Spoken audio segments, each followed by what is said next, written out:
યત્ર નાર્યસ્તુ પૂજ્યંતે રમંતે તત્ર દેવતાઃ. જે ઘરમાં નારીનું પૂજન થાય છે ત્યાં દેવતાઓનો વાસ હોય છે. નારીનું પૂજન એટલે આરતી ઉતારવી એમ નહીં, પરંતુ સ્ત્રીને સમાન દરજ્જો આપવો, સ્ત્રીને યોગ્ય માન આપવું, તેના સ્વાભિમાનને ઠેસ ન પહોંચે એનું ધ્યાન રાખવું, એ જ સ્ત્રીનું સન્માન છે, એ જ સ્ત્રીની પૂજા છે.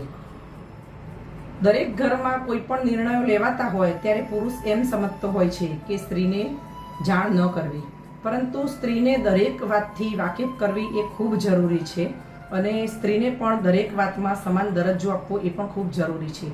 જે ઘરમાં સ્ત્રીને સન્માન અપાતું હોય છે એ ઘર નહીં પરંતુ મંદિર બની જાય છે. એના ઘરમાં સુખ શાંતિ રહે છે. અહીં હું તમને એવું નથી કહેતી કે પુરુષે દરેક નિર્ણયો સ્ત્રીને કહીને જ લેવા જોઈએ, પરંતુ હું એમ કહું છું કે ઘરમાં દરેક નિર્ણયો વખતે સ્ત્રી જો સાથે હોય ને તો કોઈ પણ કામ બગડતા પણ અટકી જતું હોય છે. અને સ્ત્રી અને પુરુષ બંને એક નાવના જ મુસાફર છે અને કહેવાય છે ને કે એક રથના બે પૈડા છે. તો જો એક પૈડું સહેજ પણ નમી ગયું તો એ રથ બરાબર ચાલશે નહીં.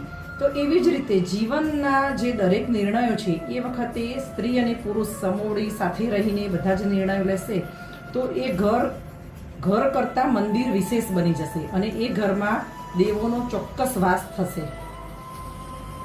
મિત્રો, તમને મારો આ વિચાર કેવો લાગ્યો એ મને કોમેન્ટમાં ચોક્કસ લખજો.